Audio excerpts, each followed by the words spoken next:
Olá a todos e todas, sejam muito bem-vindos a mais uma Imersão RV, essa que será a nossa primeira imersão do ano de 2024, e nesta imersão nós já começamos com tudo. O tema eleito é de suma importância, porque nesta imersão nós iremos falar dos cartórios brasileiros como instrumento de cidadania. É isso mesmo. E para falar da efetivação da cidadania por meio dos cartórios, nós temos que ouvir eles, os cartorários. E é por isso que eu convidei aqui à minha esquerda o doutor Bruno Ribeiro Guedes, ele que é titular do cartório do Primeiro Ofício de Notas e Registro de Imóveis de Castanhal, e convidei ele, que está aqui ao meu lado direito, doutor Nelson Augusto Souza Nascimento, ele que é titular do cartório do Único Ofício da comarca de Inhangapi. Dr. Bruno, de uma comarca muito maior, que enfrenta muitos outros desafios, o Nelson, de uma comarca menor, e até mesmo por isso é que nós trouxemos esses contrapontos, para saber quais são os desafios que cada um dos cartorários enfrentam, como é que é o público, como é que dá esta relação, e, sobretudo, aproximar você que está aí do outro lado, das pessoas que estão do outro lado do balcão, ali prestando e efetivando a cidadania, tá bom? Então, eu vou começar, e já começo aqui provocando, como sempre, os nossos entrevistadores, porque, em uma história muito recente, nós iremos lembrar que os cartórios eram de donos, né? Famílias eram donas de cartório. Então, era como se fosse um bem de herança. Fulano era dono do cartório X, morreu, passou para o filho, né? Então, nós tínhamos essa história dos cartórios, né, dos titulares de cartório. E aí eu já começo aqui perguntando para o doutor Bruno, provocando ele, né, de quem foi que ele herdou o cartório do Primeiro Ofício aqui de Castanhal. Boa tarde a todos. Bom, eu não herdei o cartório de ninguém, né? Na verdade, hoje em dia, os cartórios eles são uma espécie de concessão do Estado para particulares que prestam o serviço cartorário para a população de cada cidade. E para você receber essa concessão, você precisa passar no concurso público de provas e também de títulos, que é muito concorrido, muito complicado. E depois, aprovado, você escolhe a serventia ou o cartório que você quer assumir e começa a prestar o serviço, que é fiscalizado pelo Tribunal de Justiça de cada estado. Entendi. E o senhor, doutor Nelson, de quem foi que você herdou este cartório lá de Inhangapi? Bom, boa tarde a todos. Assim, herdar cartório é um termo que não existe mais atualmente. Graças a Deus, a modernidade, o avanço na legislação possibilitou que a pessoa que tiver interesse em exercer uma atividade no cartório, ela tem que submeter ao concurso público. Como o doutor Bruno falou, de provas, de títulos, um concurso difícil, bem concorrido, com candidato de todo o Brasil. Quando abre um concurso em um estado, enche de inscrições rapidamente. Qualquer pessoa pode fazer ou tem um pré-requisito aí? Não, o pré-requisito é ser bacharel em Direito. Sim. O bacharel em Direito vai prestar o concurso, sendo aprovado, como o doutor Bruno concluiu, você vai para uma lista de classificação e após a escolha, você vai efetivamente iniciar a atividade. Entendi. Mas o Bruno falou que a pessoa quem escolhe a serventia que quer ir ou não? Exato. Quando se publica um edital de concurso, tem uma lista de cartórios que estão vagos e que, portanto, estão disponíveis para serem assumidos no concurso. Aí, a partir da classificação final do concurso, os melhores colocados escolhem por primeiro as serventias ou o cartório que eles querem assumir. Então, geralmente, os cartórios mais rentáveis nas cidades maiores, eles são escolhidos primeiro. E assim, depois, conforme a classificação final do concurso, os candidatos vão escolhendo as serventias que sobram. Então, e algumas não são nem escolhidas, ficam vagas ainda para o próximo concurso. Entendi. Mas é uma escolha do candidato, né? O tribunal ele não designa nenhuma serventia para nenhum candidato do concurso. Entendi. E da feita que a pessoa escolhe aquela serventia, É ela quem... Porque, por exemplo, eu vejo determinados cartórios têm uma estrutura, outros cartórios têm outra estrutura. Como é que funciona isso, Nelson? Cada cartorário tem a obrigação de montar o seu cartório, de fazer a estrutura, ou é o tribunal que financia? Como é que é isso? Não, o tribunal não financia. Funciona da seguinte forma: quando você entra na atividade, você é o responsável por gerir tudo que o cartório necessita. Tudo vai sair do seu bolso. Você vai pagar absolutamente tudo. O que o tribunal faz é apenas fiscalizar, e fiscaliza de forma rigorosa. Ele estabelece o que é que tem que ter, o mínimo de tecnologia, padrão, entendeu? Móveis. E você, na sua atividade ali, daqueles emolumentos, você vai ter que arcar com tudo. Com despesas trabalhistas, todo tipo de despesa. É a cargo do oficial. É como se fosse uma empresa fiscalizada pelo poder público, que é o Tribunal de Justiça. E você tem que cumprir todos os requisitos para você poder ser mantido na delegação, na serventia. Porque se você não cumprir, o tribunal provavelmente pode abrir um procedimento para apurar, e se você não se adequar, você pode até perder sua delegação por causa disso. E essa delegação, doutor Bruno, ela tem um tempo ou não? Ou é vitalício, igual o cargo de juiz? É uma delegação por prazo indeterminado. Acho que essa é a melhor explicação.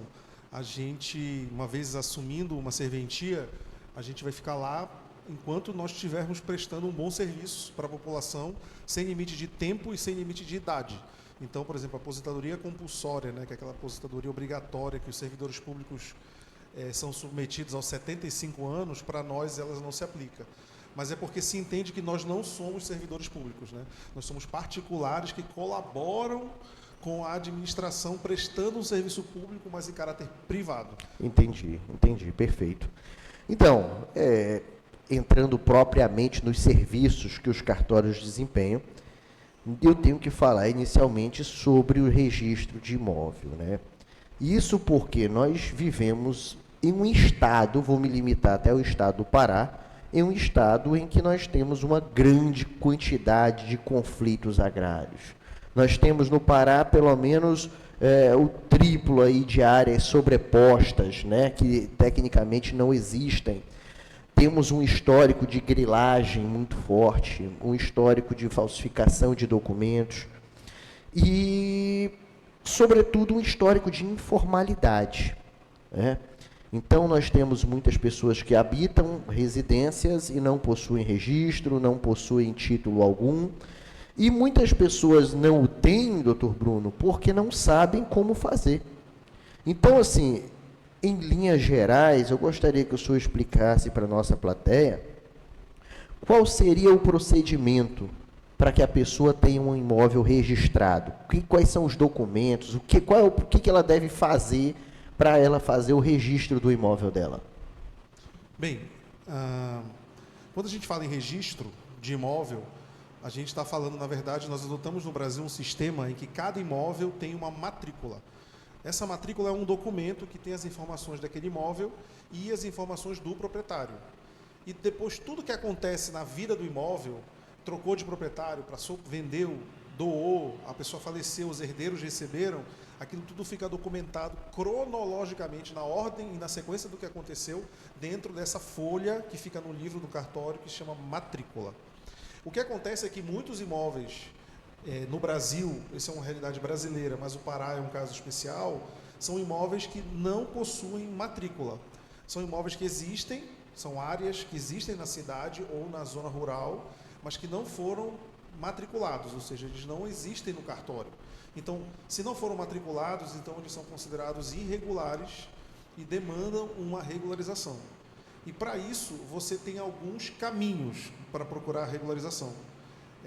Mais recentemente, a gente está utilizando muito no âmbito urbano a regularização fundiária urbana, que é conhecida como REURB, que é organizada e promovida pela Prefeitura juntamente com o Cartório de Registro de Imóveis, em que a gente, de fato, abre matrícula para áreas para lotes ou áreas que não tinham matrícula no nome dos atuais ocupantes. Foi uma medida que foi implantada, já vem sendo tentada no Brasil há alguns anos, mas efetivamente a partir de 2017 foi aprovada uma lei oriunda de uma medida provisória do presidente Temer, que facilitou, estruturou o procedimento e hoje em dia é o caminho mais adequado, muito embora existam outros, né?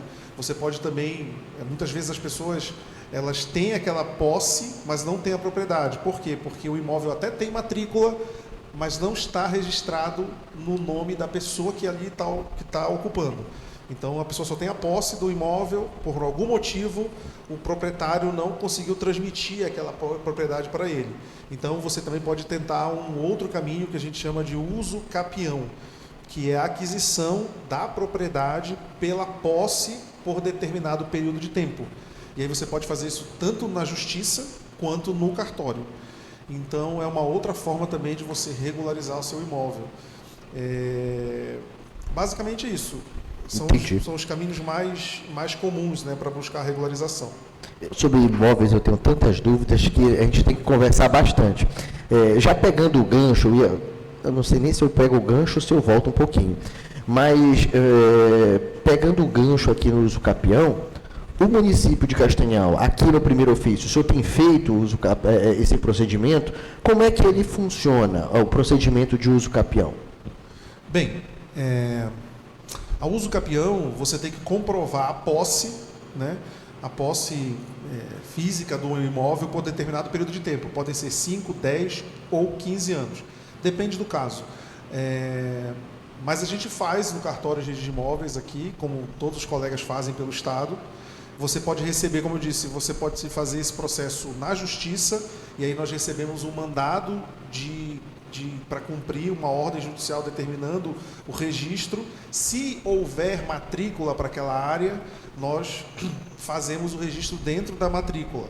Se não tiver, nós abrimos uma matrícula com base numa planta e no memorial que o engenheiro prepara dentro do processo judicial, e a gente abre uma matrícula para aquele imóvel. Aí o imóvel fica regularizado, registrado no nome de quem era posseiro e passou a ser proprietário porque teve a posse pelo tempo mínimo exigido na lei. Então a gente faz. Mas pode ser feito também nos cartórios isso, fora do judiciário. E aí para isso você precisa ter a conjugação de 2 cartórios. O cartório de notas, de quem eu também sou titular e o colega Nelson também é titular.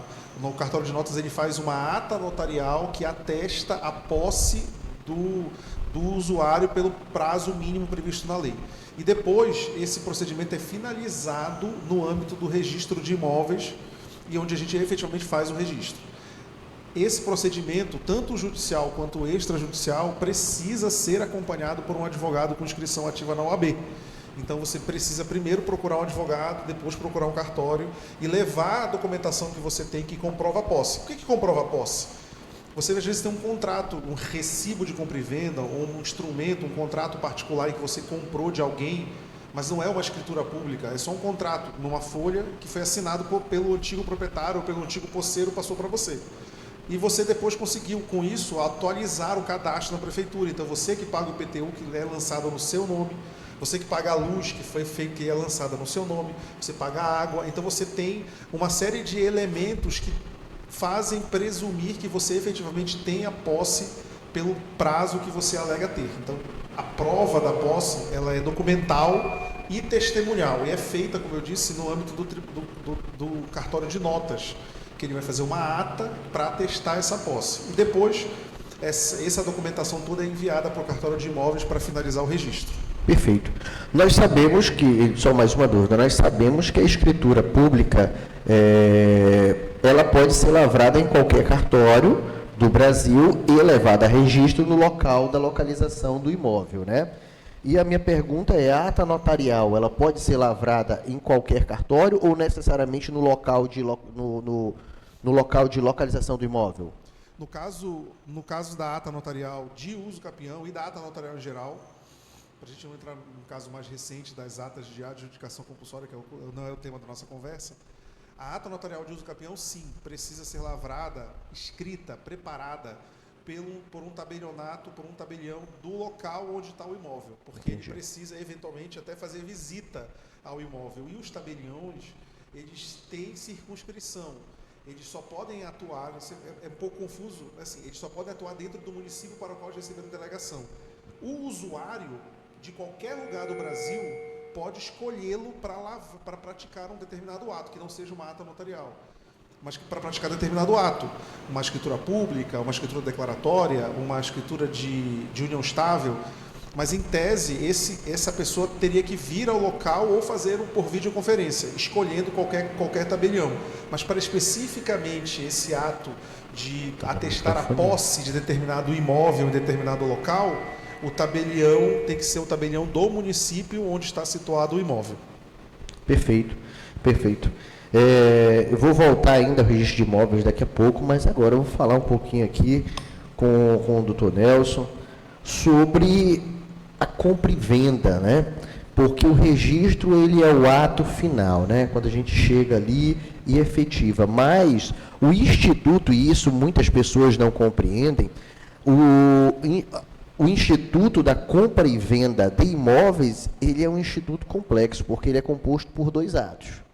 Primeiro ato, você faz a escritura de compra e venda, mas só a escritura de compra e venda não torna a pessoa proprietária do imóvel. A pessoa tem que levar a registro. Por isso é que eu falei anteriormente que a escritura de compra e venda ela pode ser lavrada em qualquer cartório do país. Então, por exemplo, o Nelson ele tem lavrado muitas escrituras de compra e venda. E, Nelson, o que é necessário hoje para o cidadão lavrar uma escritura? Quais são as principais dificuldades hoje que as pessoas enfrentam na hora de lavrar uma escritura? Porque tem pessoas que falam assim, vixe, se for para fazer escritura, eu nem vou fazer, porque esse negócio é difícil demais, isso ninguém consegue, não. É burocracia demais. É isso mesmo, esse bicho de 7 cabeças para fazer uma escritura? Não, não é isso tudo. A pessoa, às vezes, é um pouco de falta de informação. Sim. As pessoas podem obter facilmente indo no cartório de notas. Quando você chega lá, a gente já tem preparado um checklist para você. Você comprou um imóvel, então está aqui, a documentação é essa. São muitos documentos. Realmente, temos que admitir que são documentos que dão um pouco de trabalho, que tem que pedir, são certidões fiscais. Você tem que saber se aquela pessoa que está vendendo o imóvel, se ela não deve imposto, se não está sofrendo uma execução, entendeu? E assim, basicamente, quando você resolve comprar um imóvel, o primeiro passo que você tem que fazer é diligenciar. Entendeu? Ou você tem um advogado que pode lhe orientar, ou então você mesmo, pessoalmente, pode ir no cartório. Mas a palavra-chave é diligenciar. Não é só comprar um imóvel. Você não vai adquirir só. Você primeiro tem que buscar saber qual é a real situação jurídica que aquele imóvel se encontra. E como é que você vai fazer isso? O primeiro passo é através das certidões que são expedidas no próprio cartório de registro de imóveis. A certidão de inteiro teor e a certidão de ônus. Nessas certidões, lá vai estar contando toda a história daquele imóvel. Se ele está alienado fiduciariamente, ou se ele está hipotecado, se tem o registro de uma penhora. Então, vamos dizer que é o registro de nascimento de um imóvel. É a matrícula, onde você pede a certidão de inteiro teor e lá sai todas as informações. Então, é a partir dali o primeiro passo para você começar a pensar, a escriturar esse imóvel. Entendeu? Porque vamos, por exemplo, digamos que apareceu um vendedor e fala, olha, eu tenho um imóvel para vender, me compra, o preço está bom demais e tal. E a pessoa, sem diligenciar, acaba caindo. Uhum. Não, vou pagar. Aí depois que paga, quer ir atrás da documentação do imóvel. Aí quando vai puxar essas certidões, verifica lá que o imóvel tem um registro de uma penhora.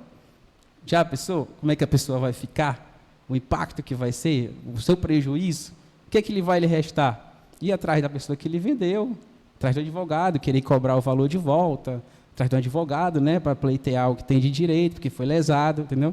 Mas, enfim, a palavra-chave é diligenciar. Registro de imóveis. Adquiriu as certidões lá que eu mencionei? Beleza. Segundo passo, imposto. O imposto. Quando você compra um imóvel, especificamente no caso de compra, vai gerar um imposto que é o ITBI, que é de competência da Prefeitura Municipal. Então, você tem que diligenciar junto à Secretaria de Finanças do seu município para providenciar esse pagamento.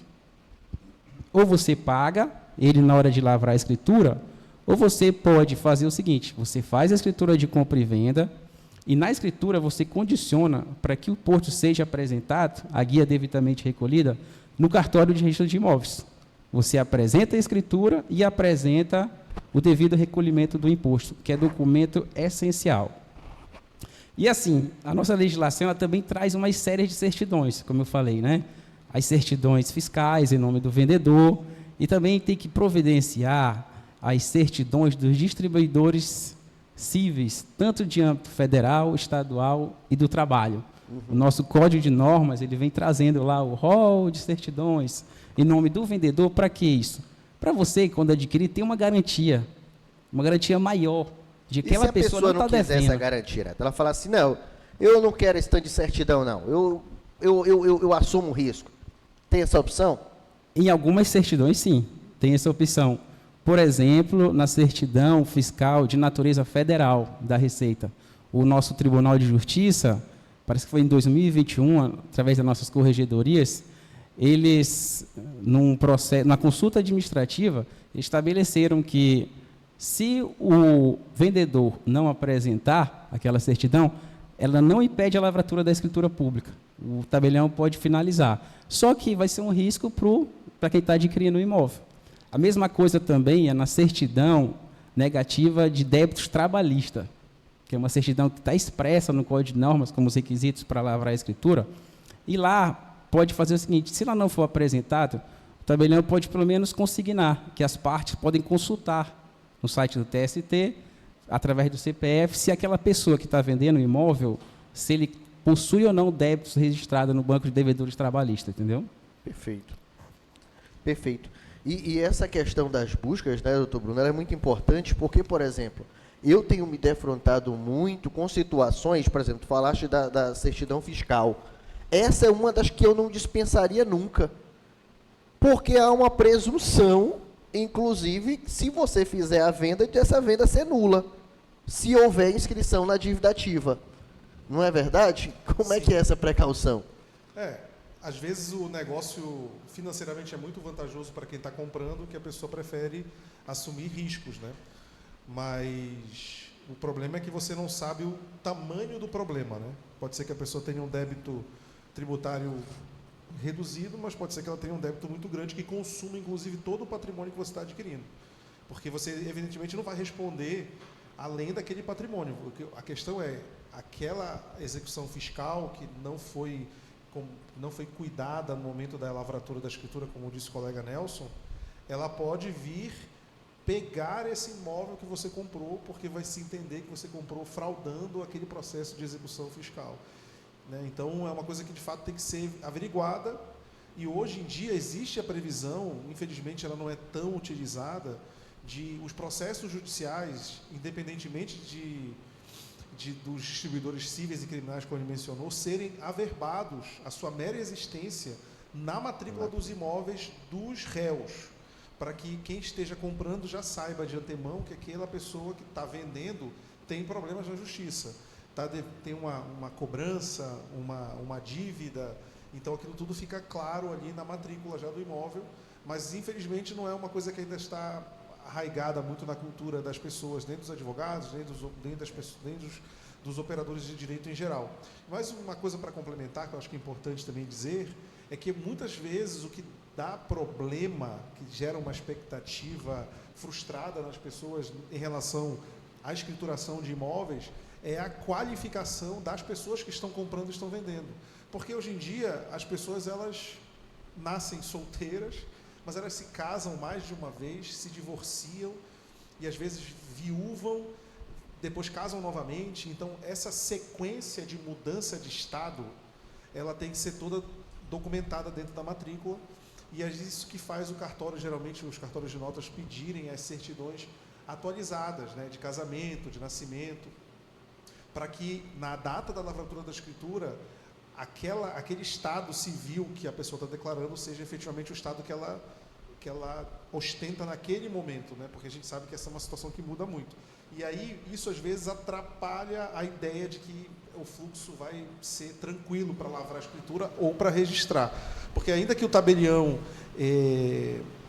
seja tolerante em relação a alguns prazos, evidentemente, quando chegar no registro, isso será cobrado, né? Então, é bom que o tabelião seja diligente, porque para acelerar o processo de registro depois. Sim. Entendeu? Sim. Então, hoje acontece cada vez mais também, por exemplo, pessoas que são brasileiras se mudam para o exterior. Nós temos uma quantidade muito grande de brasileiros que emigraram para fora do país e lá se casaram, se divorciaram, tiveram filhos, mas querem continuar praticando atos jurídicos no Brasil. Então você tem que ter um procedimento para trazer esses atos do exterior para o Brasil, que também não é simples. Você tem que, o nome técnico é trasladar, mas na verdade é como se fosse feito um ato novo aqui no Brasil para dar a notícia de que o cara se casou no exterior. E é um processo também burocrático, que envolve tradutor juramentado, que não é barato, que envolve o registro no cartório de títulos e documentos, que não é barato, e envolve o apostilamento, que também não é barato. Então, são uma série de atos que parecem dar um ar de burocracia para o ato, mas, na verdade, o que nós procuramos fazer no cartório é garantir a segurança jurídica de todo mundo que está envolvido naquele contrato. Exatamente, até porque quem tem o documento, já diriam os antigos, é quem é o dono, né? E falar em atualização é muito importante, porque muitas pessoas compram, registram um imóvel e, de repente, esquecem de atualizar. Por exemplo, o casamento, ele possui efeitos patrimoniais, a depender do regime que se casa. Então, se uma pessoa casou, ela deve averbar na matrícula do imóvel. Se a pessoa divorciou, as pessoas, normalmente, elas compram imóvel e esquecem, só vão atualizar 20 anos depois, o dia que precisa vender.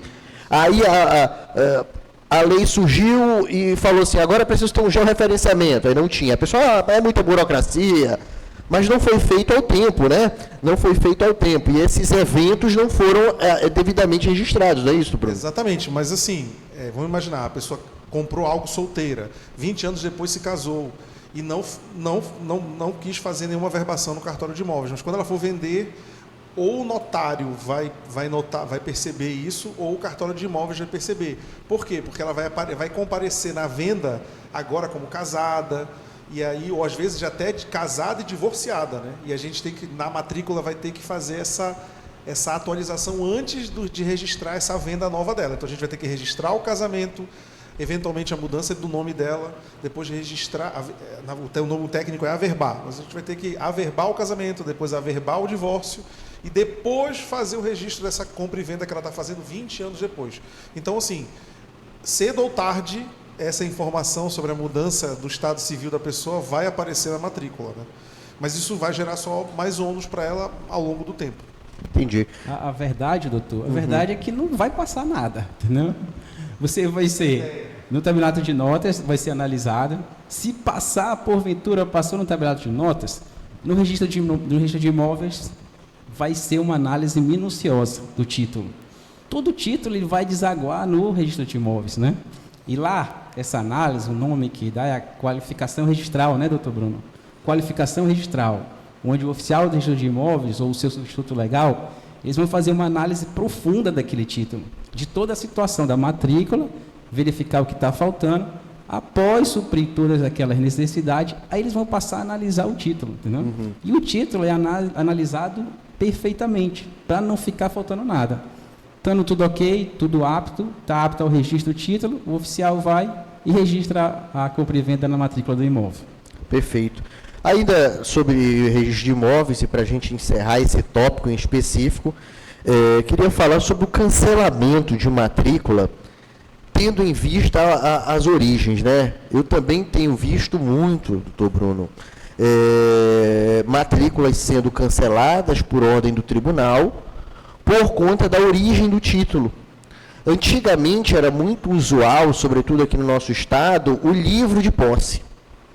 Havia um livro de posse, a pessoa registrava lá e com isso abria a matrícula. E não consta naquele registro imobiliário o momento em que esse título saiu do estado, né? Seja do estado enquanto estado mesmo, ou o município ou a União.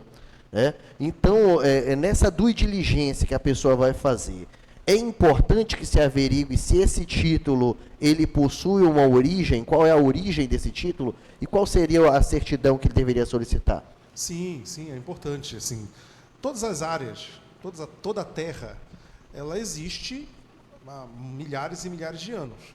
Então, a questão é, portanto, a terra tem uma origem, tem que ter vindo de algum lugar. Então, se eu tenho um pedaço de terra rural ou urbano, eu tenho que aquela matrícula ela tem que ter sido retirada de alguma outra origem, ainda que fosse um sistema anterior. Então, o ideal é que você, de fato, peça uma certidão de cadeia dominial, que é o que a gente chama, que a gente vai procurar olhar os registros anteriores que deram origem àquela matrícula. Aquela matrícula pode ter sido destacada, uma parte dela ela veio de uma área maior que tinha um proprietário privado ou podia ser de domínio público, podia ser da União, podia ser do Estado ou podia ser do município. Então é importante sempre você olhar para trás, para saber se, além de ter a matrícula, se aquela matrícula tem uma origem rastreável. Infelizmente, eu falo, até pela experiência do meu trabalho do dia a dia, não é incomum nós encontrarmos matrículas que foram abertas sem mencionar o registro anterior. E aí você realmente diz, olha, a cadeia dominial pretérita não chega nem a 10 anos para trás. Mas de onde veio essa área? Entendeu? E isso é uma das coisas que produz aquele problema que o senhor mencionou de áreas sobrepostas, ou seja, é a mesma área que tem matrículas distintas e inscrita em nome de proprietários diferentes. Por quê? Porque provavelmente quando se abriu a segunda, a terceira ou a quarta matrícula em relação à mesma área, não se teve o cuidado de verificar de onde estava vindo aquela área. Então, isso é uma coisa que hoje em dia os tribunais são muito rigorosos na fiscalização e nós, no registro de imóveis, também, né, junto com o Conselho Nacional de Justiça, para que isso seja, de fato, extirpado da nossa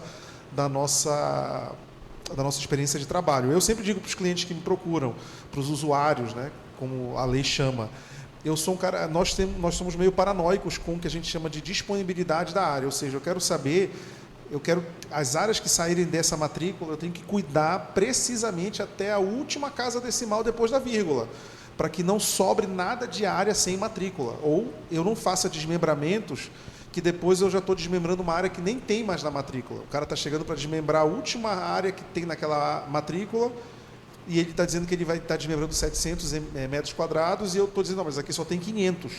Mas como é que ele tem? Aí tu vais lá, tem 700. Então, o que aconteceu?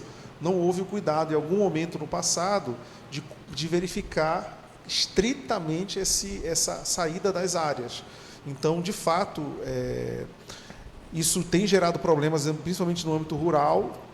A Corregedoria tem cancelado alguns registros e existe um procedimento de requalificação de matrícula que exige a apresentação de uma série de documentos para que para que o proprietário prove que de fato ele é o proprietário, que não é só o papel da matrícula que vai garantir isso a ele, em virtude desses problemas de procedimento que acontecia no passado aqui no Brasil, né? Não só no estado do Pará. Entendi. Eu disse que era a última, mas me veio mais uma aqui agora. Porque o senhor falou aí que muitas pessoas têm lá um contrato de promessa de compra e venda antigo, e aí depois usa esse contrato como prova para fazer um usucapião. E há pessoas também, sobretudo no âmbito rural, pequeno produtor rural, aquelas pessoas mais humildes, sobretudo na época do Jader, ele fez muito isso, emitiu títulos definitivos pelo ITERPA. 98, sim, a gente vê muito, né? Muitos lotes com esses títulos. E as pessoas hoje nunca levaram para registro. Essa pessoa hoje, se ela chegar no cartório com esse título, ela registra ou não? O que é preciso para essa pessoa registrar esse título? Pois a emissão de títulos pelos institutos, né, que são autarquias estaduais de regularização fundiária, a gente tem que avaliar a época que foi expedido o título, a lei com base na qual aquele título foi expedido, mas sim, é possível que muitos desses títulos consigam ser registrados a depender da lei da época em que eles foram emitidos. No âmbito municipal é que nós temos mais problemas, no âmbito urbano, né?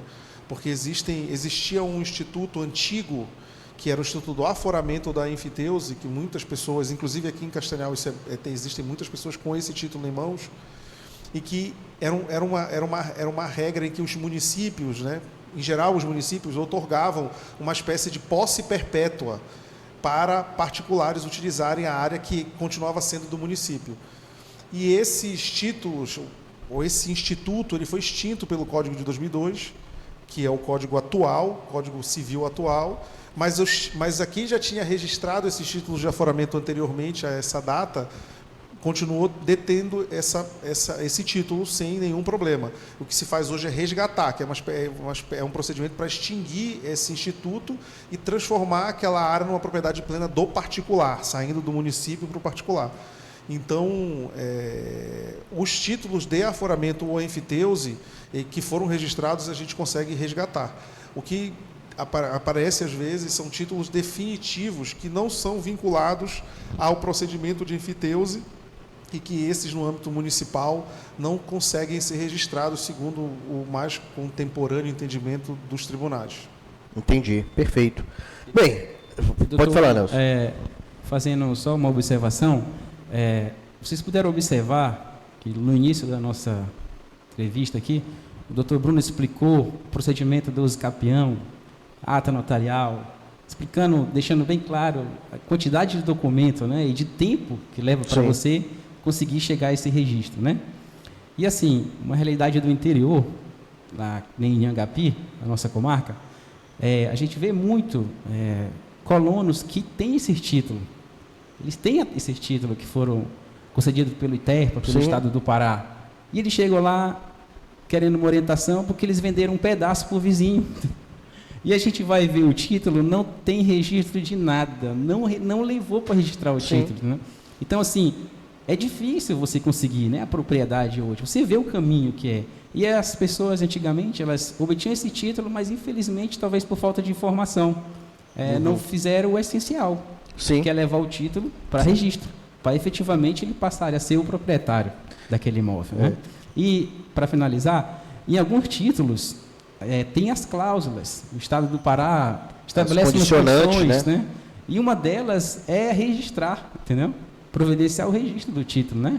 De forma imediata, para realmente estar tudo legalizado, tudo conforme a legislação determina. Às vezes aquele título foi até cancelado, né?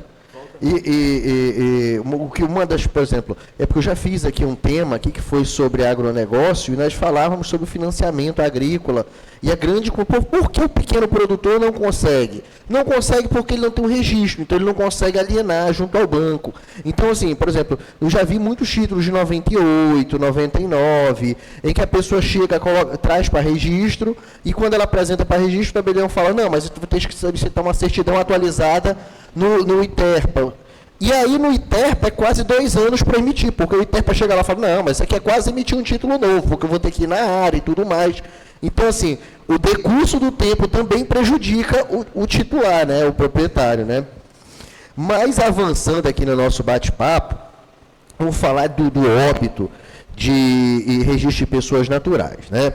Isso porque hoje, e aí isso é uma área de atuação muito intensa lá do Nelson, hoje as pessoas falecem, há uma declaração de óbito amarela, aquela folhazinha amarelinha, né? E aquilo tem que ser levado para o cartório. Qual é o prazo que a pessoa tem para levar esse documento? Ou não tem prazo? Leva quando quer? Se não quiser levar, não leva? Como é que funciona isso, Nelson? Bom, o registro de óbito, eu digo assim que ele é o mais difícil para a pessoa natural, né? Assim, para os parentes. Porque a gente que, no dia a dia, no balcão, a gente recebe os familiares. O óbito ele tem que ser declarado no cartório, né? E o declarante, geralmente, se é o falecimento de um pai, ou é um filho, ou é a esposa. E é assim, é uma situação um pouco difícil, porque conforme a nossa legislação, ela estabelece que nenhum sepultamento pode ser feito sem certidão de óbito. Veja só, nenhum sepultamento pode ser realizado sem o registro de óbito.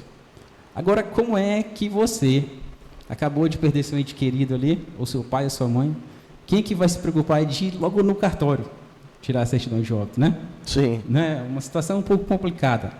Mas assim, o que acontece?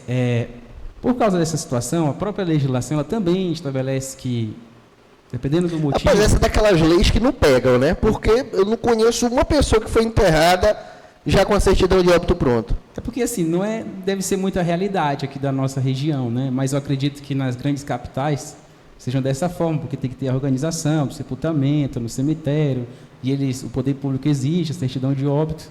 Aí tem que ser feito dessa forma. É por isso que existe o plantão, né? Por isso que existe o plantão no registro civil.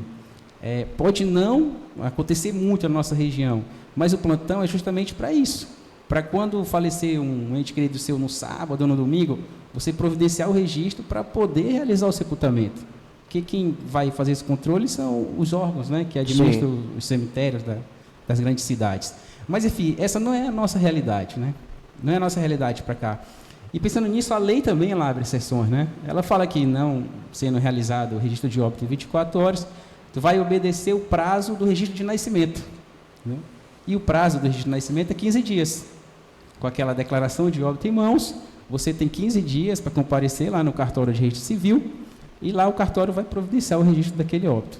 Aí tem outra observação que, se a pessoa mora distante 30 quilômetros do cartório, você tem 3 meses para providenciar o registro. Mas, assim, a essência do registro de óbito ser feito de imediato é por quê? Veja bem, nós do cartório de registro civil, nós trabalhamos também como coletores de informações e comunicadores para diversos órgãos. Dentro desses órgãos, eu destaco o INSS. O INSS, a cada ano que passa, ele vem, encurtando mais os prazos. Por exemplo, se a gente fizesse um óbito hoje, dia 20, antigamente, acho que uns 2 anos atrás, a gente teria até o dia 5 do mês seguinte para comunicar o INSS. Agora, esse prazo é em 24 horas. Se eu fizer o óbito hoje, eu tenho até amanhã para comunicar o INSS. Agora, por quê? Suponhamos que a pessoa era aposentada, faleceu o pai ou a mãe, recebia um benefício, né? E quando a gente vai fazer registrar o óbito, a gente pede toda a documentação. Não é só aquela declaração de óbito, aquele papelzinho amarelinho que é fornecido no hospital, ou até mesmo na secretaria do município de saúde, né? Toda aquela documentação ali, a gente vai pegar, organizar, providenciar o registro e logo em seguida a gente vai estar informando. Comunica o INSS, comunica o IBGE, comunica a Justiça Eleitoral. Então, geralmente, quando as pessoas chegam no cartório, a gente fala, olha, você tem que trazer toda a documentação possível. Do seu pai que faleceu, da sua mãe, traga lá o número do benefício dele, traga o título, era casado, traz a certidão de casamento, entendeu? Para ficar tudo organizado e a gente sair informando os órgãos competentes. E o óbito, ele tem uma peculiaridade, ele vai estabelecer relações patrimoniais, né? Vai estabelecer relações patrimoniais. E essa observação também deve conter no registro de óbito, é requisito informar se aquela pessoa que faleceu, ela deixou ou não bens a inventariar. Se ela tiver deixado, a gente vai fazer constar a informação e constar que tem bens a inventariar. Deixou viúvo, vai constar lá a viúva para se organizar para o eventual procedimento de inventário, entendeu? Para partilhar todo o patrimônio que o decujus deixou. Era isso que eu ia perguntar. Qual é a vinculação que tem na hora de fazer o inventário à informação que está na certidão? Porque a gente vê aí os declarantes dos mais irresponsáveis possíveis. Eu já vi amante registrando e falando, não, eu era a única companheira dele. Aí, quando pensa que não, aparece a esposa. Não, estou eu aqui com mais 2 filhos. Isso é uma precaução que a gente tem que ter, porque, assim, eu até peço muito para Deus, para Ele afastar a gente desse tipo de cilada, né? Porque a gente está disposto a cair. Geralmente, chega alguém lá e diz, eu vivi em união estável com ele. Mas tá, tu tem alguma escritura? Tu tem algum contrato particular? Tem pelo menos a firma reconhecida? Não tem nada. Aí a pessoa fica lá chorando no balcão do cartório, às vezes. Mas eu vivia com ele. Como é que vai ficar essa situação agora? E a pessoa está com a declaração na mão. Não, nem só a declaração de óbito, né? Sim. E assim, o que ela tem é a certidão de casamento do falecido. Porque ele foi casado, né? Há um tempo atrás, entendeu? E ainda tem essa situação. Aí a pessoa chega, não, mas eu vivo em união estável com ele. Ele era separado há muito tempo dessa ex-mulher dele. Eu falei, mas minha senhora, a senhora tem que entender que não é bem assim a gente colocar que a senhora vivia em união estável com ele. Por isso que você pode contratar um advogado, você pode entrar com uma ação na justiça para reconhecer essa união estável pós-mortem e a partir de uma sentença de juiz vai ser concedido os seus efeitos, né? Seus direitos sucessórios em relação ao patrimônio que ele tinha, ou se a senhora vai pleitear o benefício da pensão, né, por morte. Então, são situações que a gente se depara, no óbito que não são fáceis. A gente tem que observar, analisar bem, porque se a gente informa o que a gente informar, o que a gente informar na certidão de óbito, que não seja da forma correta, vai aparecer um herdeiro depois questionando, lá no cartório. Por exemplo, pode chegar os filhos depois, ei, vocês colocaram que aquela senhora vivia com meu pai, ela não vivia não, ela estava com ele só um mês. E aí, o cartorário pode corrigir ou só na justiça? Bom, vamos lá. Já é outra regra. Aí já a questão da retificação do registro civil. A retificação, ela pode ser feita administrativamente, no cartório, mas depende do motivo. São aquelas retificações que não exijam maiores indagações, entendeu? Então, se for uma retificação que exija questionamento, que vai ser necessário ouvir as pessoas, tem que ser judicial. Tem que ser encaminhada por juiz, entendeu? Então, agora, se a pessoa não foi, a pessoa é filho, e não apareceu na certidão, mas ela chega lá com o documento comprovando... A outra situação, não exige indagações, né? Está comprovado através da documentação. Que ele é filho, na certidão de óbito não constou. Você vai analisar, vai ver a filiação realmente, aí a retificação é feita administrativamente. A pessoa assina o requerimento, tudo bonitinho, a documentação fica arquivada, vai na pasta própria, e aí a gente providencia a averbação lá no assento de óbito e emite uma nova certidão, agora constando com o nome do filho que faltou ser incluído. Entendi. Isso que tu falaste é muito interessante, essa informação para o INSS, porque era muito comum, ainda é comum, na verdade, né? As pessoas, sobretudo as pessoas, filhos que possuem aí os seus pais idosos, que recebem um benefício, retardar para emitir a certidão de óbito para estar todo mês ali ainda sacando aquele benefício. E mal sabem eles que o INSS tem processado criminalmente, tem buscado o reembolso dessas pessoas que têm sacado após o óbito, né? E eu te pergunto, e para a pessoa, eu moro a 30 quilômetros, mas não registrei nos 3 meses. O que acontece depois dos 3 meses? Tá. O que acontece? Vamos lá. O nosso Código de Normas, ele estabelece que se a pessoa passou os 3 meses, mas ela tem a declaração de óbito, ela pode comparecer no cartório e o oficial realiza o registro, entendeu? Mas tem registradores civis que têm pensamento diferente. Entendeu? Qual é o pensamento? Acabou esse prazo, eles não fazem. Né? Não fazem. E aí a parte vai ter que buscar, através do advogado, entrar na justiça com registro tardio de registro de óbito, de assento de óbito, entendeu?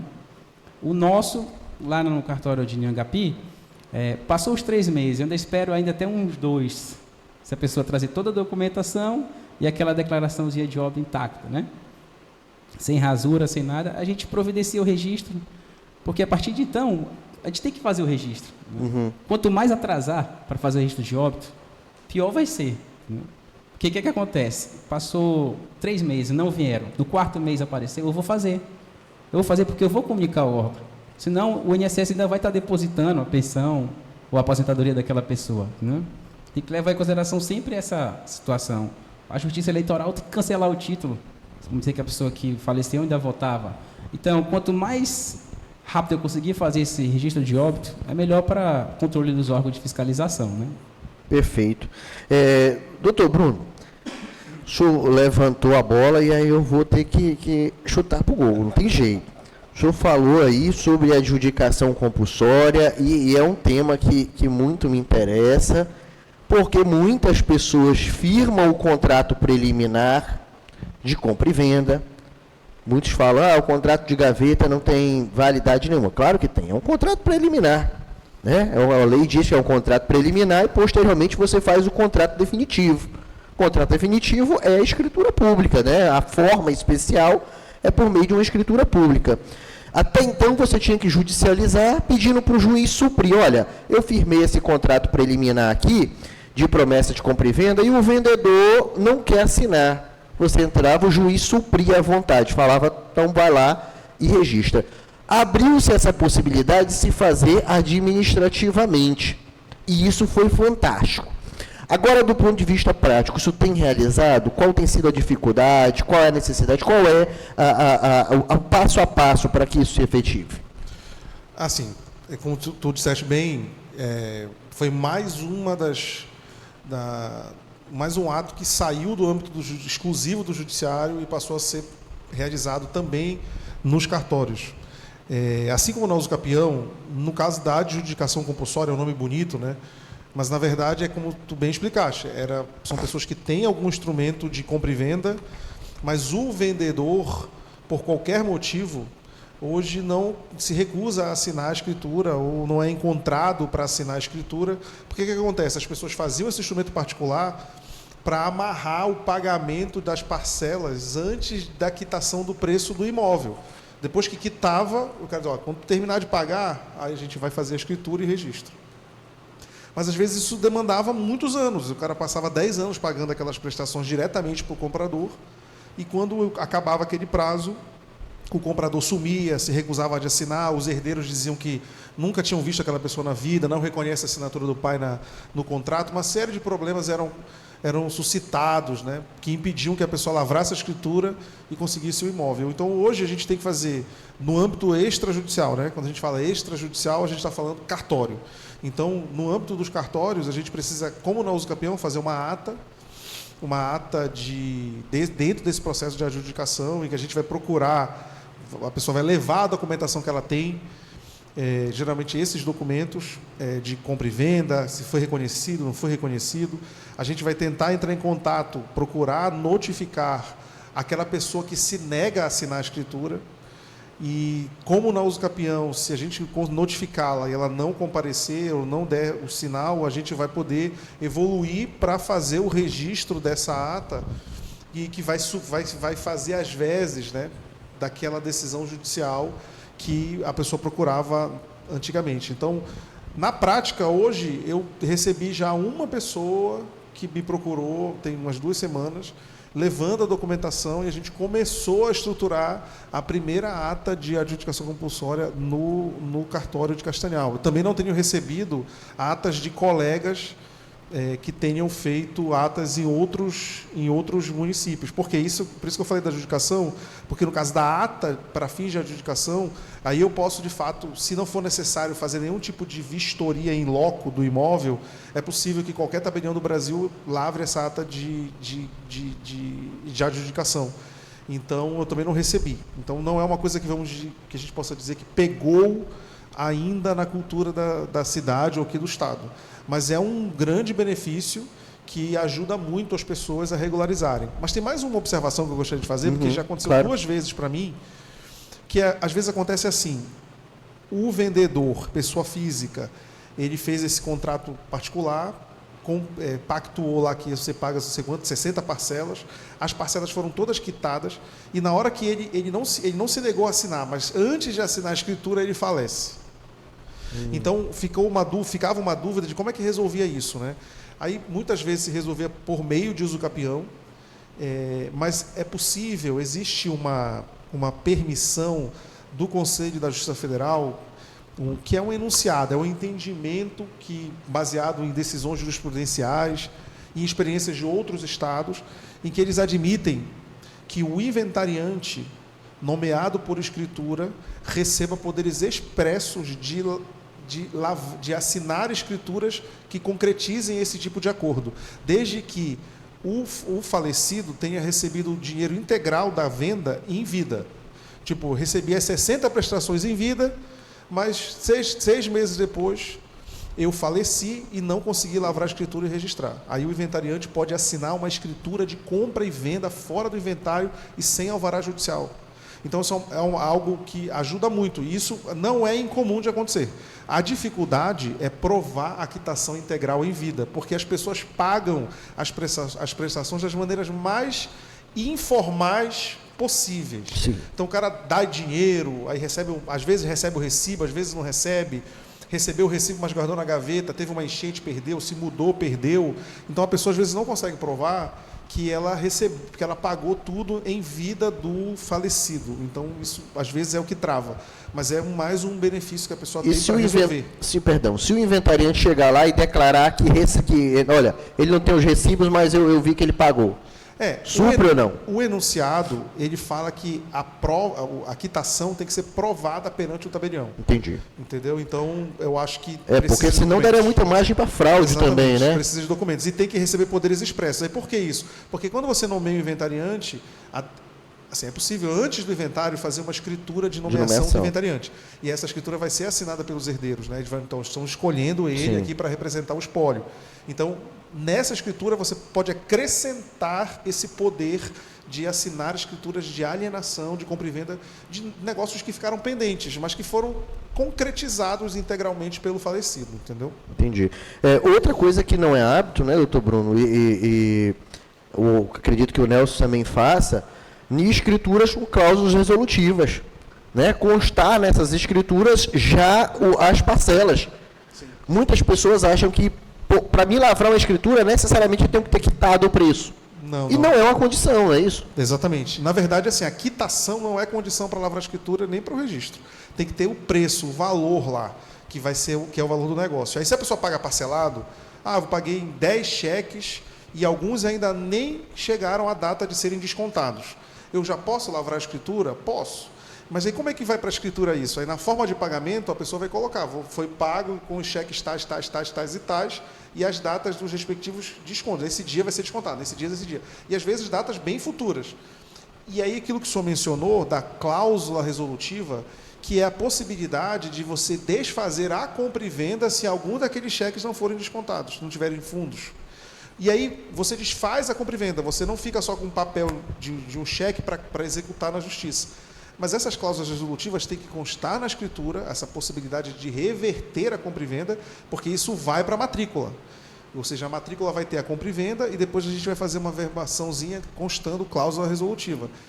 Por quê? Porque aí depois que for terminado o pagamento, paguei a última parcela, aí pega aquele recibo de quitação e leva no cartório de imóveis para cancelar aquela cláusula resolutiva. E qual é a diferença aqui? Porque se eu não tiver cláusula resolutiva expressa na escritura e na matrícula, e eventualmente só tiver essa cláusula de pagamento, e a pessoa não quitar, você não tem como reaver o imóvel, você vai poder executar a dívida. Sim. É o que a gente chama assim, aquilo vira uma dívida de valor. Você tem um cheque e você vai entrar com uma execução. Protesta o cheque, depois entra com execução na justiça, e você pode receber ou não. O imóvel você não reaver.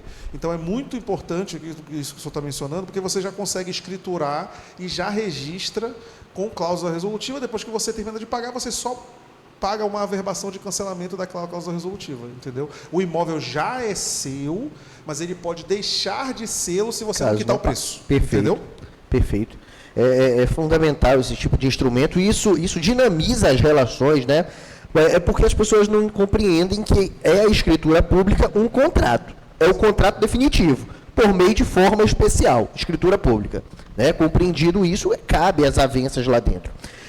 Nelson, falar em avanças, casamento, né? Há casamentos em que nós temos que ter aí pactos pré-nupciais. Quais são... por exemplo, a depender do regime, nós temos que ter ou não. A pessoa que quer casar com regime de separação de bens, ela obrigatoriamente tem que fazer um pré-nupcial ou não? Vamos lá, depende. Assim, no Brasil hoje, nós temos 4 regimes de bens. 4. Você tem a comunhão parcial, você tem a comunhão universal, você tem a separação de bens, e essa separação, ela já se divide em 2, que é a convencional e a legal. Sim. Entendeu? E a última é o participação final nos aquestos.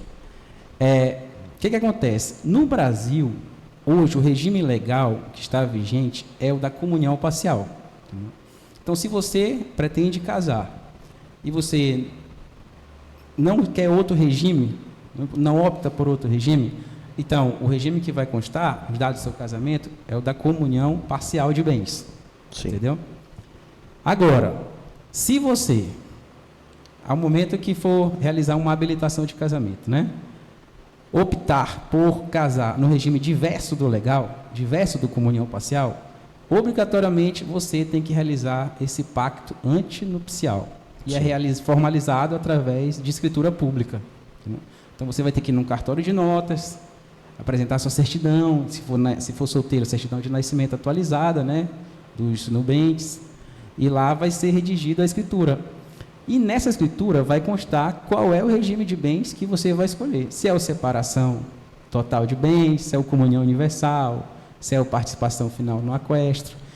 O detalhe é que esse regime da separação obrigatória de bens, ele pode ser estipulado através de um pacto antinupcial, que é o convencional. Então, vamos dizer lá, por exemplo, você tem sua noiva, cada um tem seu patrimônio próprio, né? Tem sua fonte de renda própria. Não, o que é meu e o que é teu vai ser teu. Então, vamos pactuar isso aí, vamos formalizar. Na escritura pública, vai ser lavrado o pacto antinupcial, convencional, foi acordado entre os noivos. Agora, a legislação, ela estabelece algumas situações em que a separação obrigatória decorre da lei. Um exemplo claro é quando a pessoa era casada e ficou viúva, faleceu o marido, a mulher ficou viúva. E aí ela quer casar de novo. Se apaixonou, arrumou outro namorado, quer casar. E aí ela quer casar no regime da comunhão parcial. Ela vai poder casar no regime de comunhão parcial? Em tese, não. Por quê? Porque ela foi casada anteriormente, ela é viúva e não foi inventariado os bens do marido que faleceu, né? O primeiro marido dela. Faleceu, não fizeram inventário, não fizeram nada. Então, a lei, nesses casos, se a pessoa quiser casar novamente, o regime vai ser o da separação total de bens, entendeu? Não vai comunicar o patrimônio dela com o novo pretenso marido. Entendi. E cabe qualquer coisa nessa escritura, por exemplo, tem crescido hoje, né, as avanças. Olha, se o fulano me colocar chifre, vai me pagar indenização de 10 mil reais. Se eventualmente a gente se separar e eventualmente a gente tiver filho, a guarda vai ficar para a mãe. Cabe esse tipo de negócio lá ou não? Bom, o pacto antinupcial, ele é um contrato ajustado entre as partes, né? Além da escolha dos regimes, eles podem estabelecer condições, mas desde que essas condições estejam de acordo com a lei, não seja algo impossível, né? O ato em si, né? Os atos jurídicos, você tem que ter o agente capaz, a forma prescrita em lei, o objeto lícito, né? Não seja um objeto impossível. Então, às vezes, fica pactuado como vai ser, por exemplo, o custeio, que vão ter que se alimentar, né? Não é porque eles casaram na separação de bens que ninguém vai pagar nada um para o outro, né? Pode ficar estipulado, né? Ficar estipulado quem vai arcar com as despesas de dentro da casa naquele mês, quem vai pagar uma conta de energia, por exemplo, entendeu? Entendi. Em caso de separação, se vai ter uma pensão, se não vai. Se vai abrir mão da pensão, já pode renunciar ali, entendeu? Naquele próprio ato. A pensão da pessoa, né? Não do filho. Não, com certeza. Sim. Porque quando numa separação pode gerar o direito de receber pensão, né? Um cônjuge pagar para o outro, pode ser renunciado também no pacto antinupcial. Entendi. Então, Bruno, complementa. Não, só complementando, eu tenho assim, o pacto antinupcial, ele é feito antes do casamento e depois a celebração, e esse pacto vai ser registrado. Isso é uma coisa que às vezes as pessoas não sabem, mas ele precisa ser registrado, não é no registro civil de pessoas naturais. Lá vai ser mencionado que foi feito o pacto e que o regime é X, Y ou Z. Mas o pacto é registrado, se a pessoa, se a pessoa tiver imóveis, né, vai ser registrado num livro lá do cartório de imóveis, onde o casal tiver domicílio.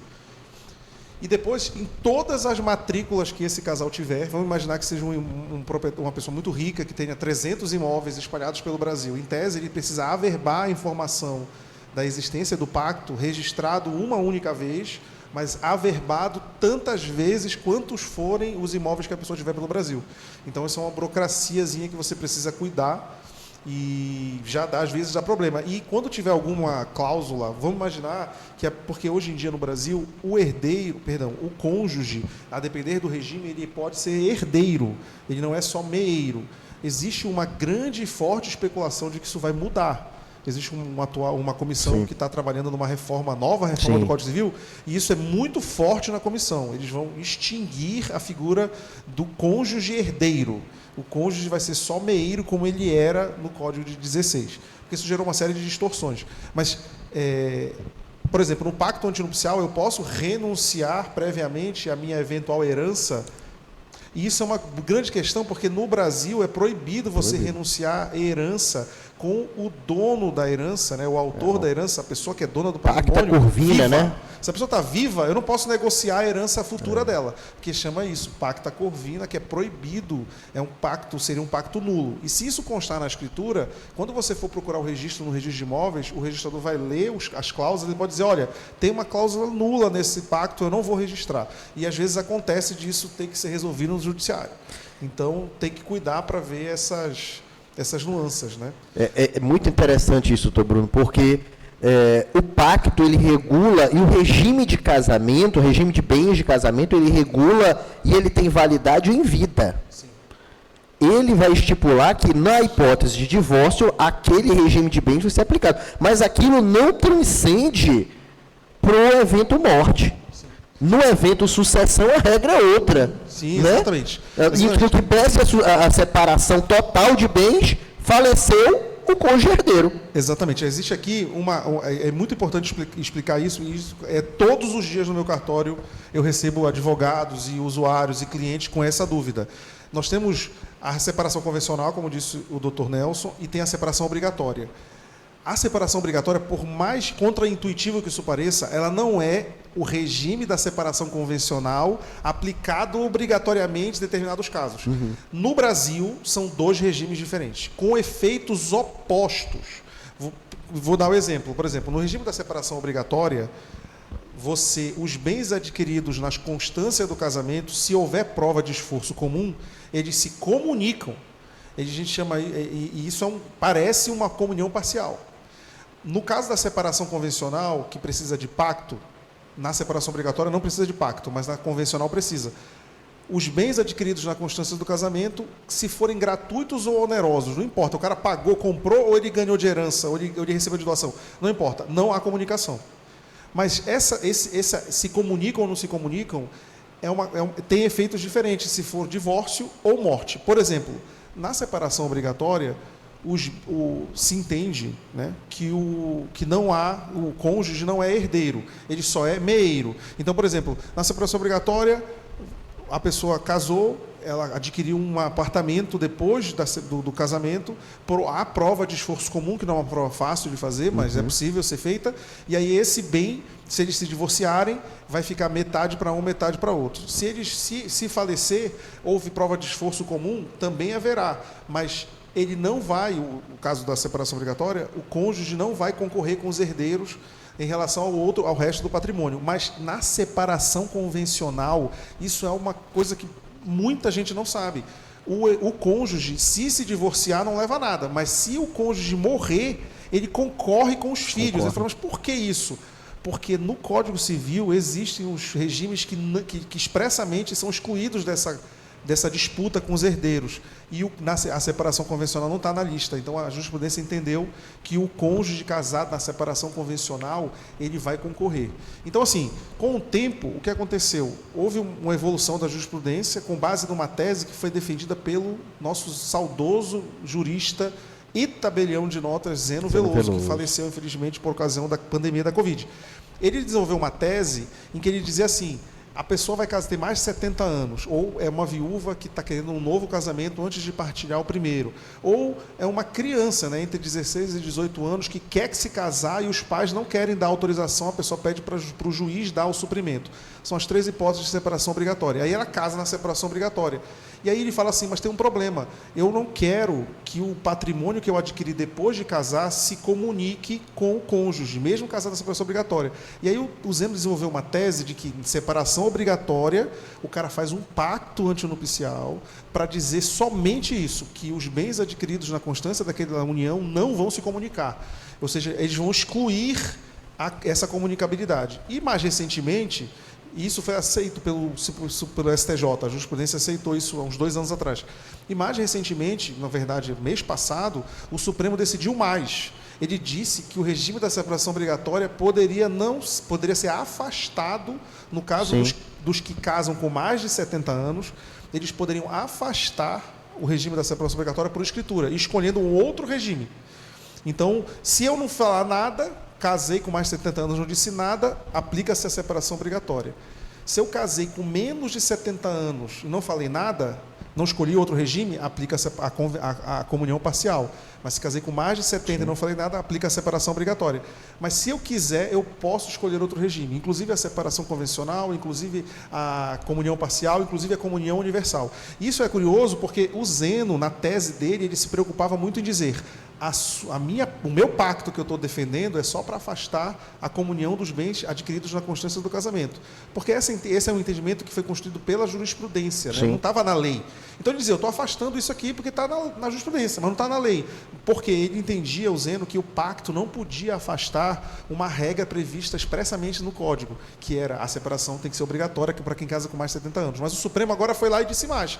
Ele disse: não, o Código só pode ser aceito pela Constituição se ele admitir que a pessoa exclua o regime da separação obrigatória. Então, hoje, as pessoas que querem casar com mais de 70 anos, elas não obrigatoriamente casarão sob o regime da separação obrigatória. Elas podem fazer um pacto e escolher um outro regime.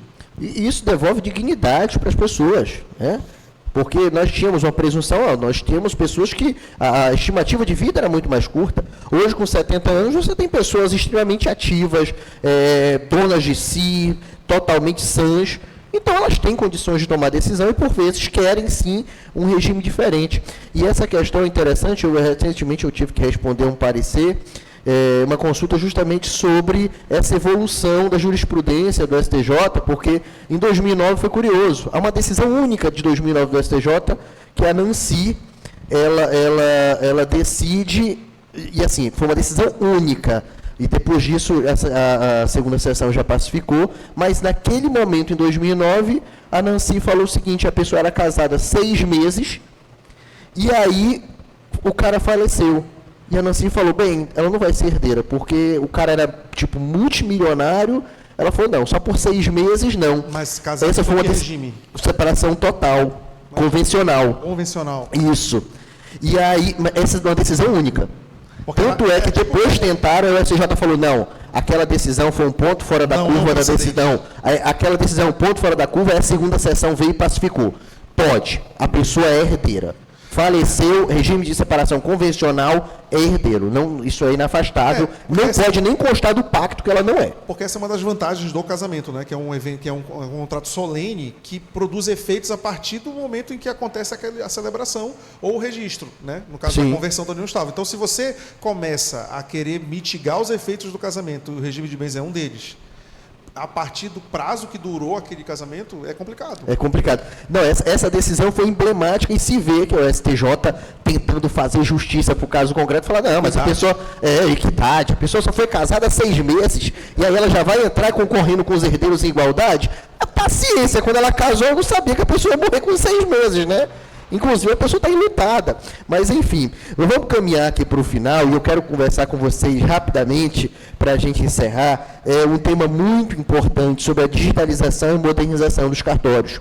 Porque hoje, por exemplo, nós já falamos aqui que a escritura pública pode ser lavrada em qualquer lugar, a ata notarial para fins de adjudicação pode ser lavrada em qualquer lugar. E quando eu falo em qualquer lugar, antigamente eu falava: eu vou lá em Angapi lavrar. Só que hoje eu não preciso sair nem de dentro do meu escritório. Hoje, aqui, a gente consegue lavrar a escritura pública por meio de uma plataforma e-notariado. Então, hoje eu já tenho visto, por exemplo, grandes escritórios, grandes cartórios estruturados online. Eu nem sei se eles têm estrutura física, digamos assim, uma grande estrutura física, mas online os caras têm uma estrutura gigantesca para recepcionar documento, para fazer a escritura. E aí, como é que vocês estão se adaptando a esse novo tempo, a essa modernização? Assim, sim. Não, eu acho que de fato essa é uma grande revolução e é uma revolução capitaneada pelos cartórios do Brasil. No Congresso Notarial Internacional que aconteceu em Brasília no ano passado, a experiência brasileira foi muito elogiada e até invejada por vários colegas da Europa, alguns colegas da Ásia e outros países, porque eles não têm essa funcionalidade. E, evidentemente, que eles vão desenvolver, e que é a possibilidade de você lavrar escrituras e atos notariais à distância pela internet, pela plataforma que foi desenvolvida pelos cartórios de notas do Brasil. Existe uma associação chamada Colégio Notarial, eles desenvolveram a plataforma que chama e-notariado. E aí você faz lá um cadastro, a gente vai gerar um certificado digital a partir de lá, que você não tem custo com ele. e você vai praticar e assinar o ato pelo seu celular ou pelo seu computador.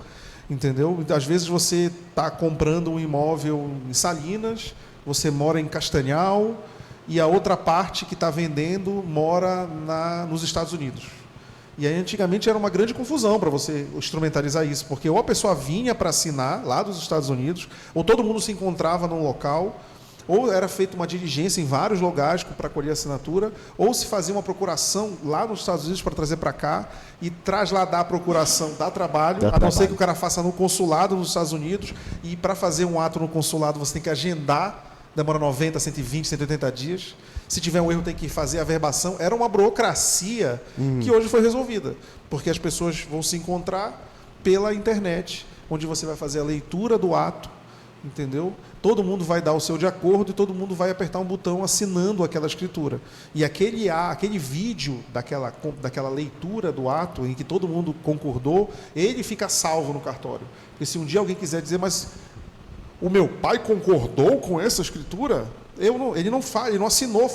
Não, mas a gente resgata o vídeo, aí aparece a cara do pai da pessoa dizendo, não, eu concordo de fato com esse testamento, com essa escritura, com essa doação, e eu concordo, e ele assina digitalmente. Então, é uma grande revolução que não só facilita a vida do usuário, mas ele dinamiza as transações econômicas.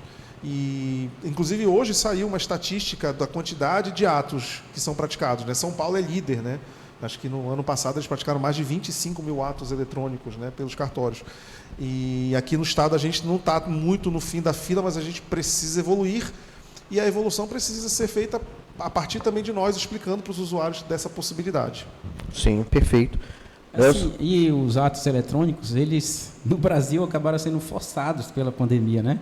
O primeiro provimento do CNJ veio em 2020, que veio regulamentando toda essa situação aí, os atos notariais eletrônicos, que nem o doutor falou, depois o Colégio Notarial do Brasil organizou, administra essa plataforma que facilita, né, para o usuário poder praticar seus atos, né? Agora, sim, um detalhe que também, essa sistemática está se estendendo para todas essas outras atribuições. Nós estamos em plena implementação do Sistema Eletrônico de Registros Públicos. E aí é uma realidade diferente para cada cartório. O cartório de uma cidade maior, claro que ele vai conseguir se estruturar, né? Mas os cartórios em cidades pequenas está sentindo um pouco a dificuldade, porque a cobrança é praticamente a mesma, entendeu? E aí vai ter que ter uma flexibilidade, porque, por exemplo, é obrigatório que todo o acervo esteja digitalizado e digitado, entendeu? E digitado. Lá em HP, todo o acervo está digitalizado. Se eu acessar agora meu computador, eu consigo ver o livro aqui, o meu telefone, eu consigo, lá no livro de nascimento, de nota e tal, que está digitalizado. Mas a digitação vai exigir um pouco mais de tempo, principalmente dos cartórios pequenos. Porque você imagina só, um livro de registro de nascimento, ele tem 300 folhas. Então, tem registro na frente e no verso, são 600 registros. Então, aqueles 600 registros tem que estar digitado dentro do teu sistema. Entendeu? E daquele sistema, tu vai começar a implementar os atos eletrônicos de registro civil, de pessoa jurídica, de registro de imóveis, né, doutor? E assim por diante. E é uma realidade diferente, né? Para quem está no cartório do interior. Sim, sim. E assim, como ele disse, não só o Notas, né, mas todas as outras atribuições estão indo para a internet, né? Então você tem centrais, você tem uma central do registro civil hoje em dia que você pode pedir segunda via da sua própria certidão ou de qualquer pessoa pelo site, que é o registrocivil.org.br. Porque se não puser o BR, ele redireciona para um outro site, que é um site meio vilão, de uma pessoa que quer capturar esse tráfego. Rapaz. Mas o registrocivil.org.br, lá você tem nascimento, casamento e óbito, você pede a certidão por lá, paga por lá, você pode receber a certidão eletrônica ou no endereço que você indicar, como se você estivesse fazendo uma aquisição pela internet. O registro de imóveis também, a gente tem a central do registro de imóveis, que hoje é nacional, e agora, antigamente cada estado tinha o seu, então tinha algumas centrais melhores que outras, mas isso foi tudo assumido pelo Operador Nacional do Registro de Imóveis. Então hoje em dia você pode fazer protocolo de títulos eletronicamente, pedir certidão, que são expedidas em até 4 horas úteis. E você pode pedir visualizar a imagem de matrícula, pedir certidão de matrícula, certidão de exterior teor, ou seja, praticar esses atos que antigamente você tinha que chegar no cartório, pegar uma senha e esperar. e às vezes atrasar os seus compromissos do dia, você pode fazer pela internet. Dinamizou então, muito. Isso, e agora está chegando também no TD, no RCPJ, que é no título dos documentos, no cartório de pessoas jurídicas, e o protesto, todos eles já também estão na internet. Então, os cartórios não estão parados, né? Os serviços extrajudiciais, eles estão preocupados em prestar um serviço, e conjuntamente com o Conselho Nacional de Justiça e com as corregedorias dos estados, a gente está correndo muito, não estamos nem atrás, a gente está correndo junto com o avanço da tecnologia para facilitar a vida do usuário. Eu acredito que o próximo passo seja a unificação desse banco, né? Para que a pessoa possa acessar em um determinado cartório pela própria internet, solicito a busca de imóveis em nome de fulano, e essa busca ser nacional, porque até então tu tens que fazer uma busca em cada cartório. Títulos de protesto, tens que fazer uma busca em cada cartório, não tem como fazer. Eu quero saber se eu tenho protestos no Brasil inteiro. Tecnicamente, eu tenho que pesquisar os cartórios do Brasil inteiro. Né? Não teria uma central para me pesquisar tudo. Tem né? que filtrar por cidade, né? Sim. Tem que filtrar por cidade. Acredito que nós já conversamos bastante aqui hoje, conseguimos esclarecer muita coisa. Eu realmente só tenho a agradecer a paciência, a disponibilidade do Nelson por ter vindo, do Dr. Bruno por ter vindo e por ter explicado com tamanha clareza para nós um pouco mais sobre o cartório, sobre como acessar os cartórios, sobre como efetivar a cidadania por meio do registro nos cartórios de imóveis e de notas. Então, já encerrando, passo a palavra aqui primeiramente o Dr. Bruno fazer os agradecimentos finais, na sequência para o Nelson. Bom, quero agradecer a oportunidade, né, de falar com a população, com as pessoas interessadas no tema e colocar à disposição. Todos os dias a gente está no cartório, eu, a minha equipe, meus escreventes, meus substitutos, para recebê-los, para tirar dúvidas. Eu recebo todas as pessoas, eu converso com todas as pessoas, não só com advogados, mas com despachantes, com clientes, com juízes, com quem tiver alguma dúvida para dar orientação, traçar estratégias para regularização de imóveis. Então, o cartório do Primeiro Ofício de Castanhal, do qual eu sou o titular hoje, ele está à disposição da comunidade para prestar o melhor serviço sempre. Obrigado, boa tarde. Nelson. Então, também quero agradecer o convite realizado aqui pelo escritório, o senhor William Ramos, né? Isso. William Ramos e Valadão. É um prazer estar aqui compartilhando um pouco desses assuntos, desse tema com vocês. Falando em tema, deixa eu abrir uma aspa aqui, antes de finalizar realmente. Doutor, me veio à mente a vontade de conversar um pouco com as pessoas, bem rápido, sobre os emolumentos. Sim, Emolumentos cartorários. Você que é o usuário do serviço, você tem que ter o conhecimento que quando você paga o valor de um ato no cartório, esse valor a gente chama de emolumentos. E esse emolumento, ele não é nosso, não é do cartorário. Né? A gente vai pegar, a gente vai tirar porcentagem. A gente tem um sócio chamado Tribunal de Justiça. A gente paga 2 fundos, fundo de reapalhamento do Judiciário e o fundo de registro civil. Então, daqueles atos, vai ter que separar o valor do FRC e o FRJ. Aí, o que sobrar vai ser com a gente que vai arcar toda a despesa do cartório com o valor desses atos que a gente recebe. Então, você, quando pagar, você às vezes pode achar que está caro e tal, mas fique sabendo que o valor não é integralmente nosso. A gente segue uma tabela de emolumentos que o Tribunal de Justiça atualiza todo final de ano. E a gente é obrigatório a realizar aquela cobrança, entendeu?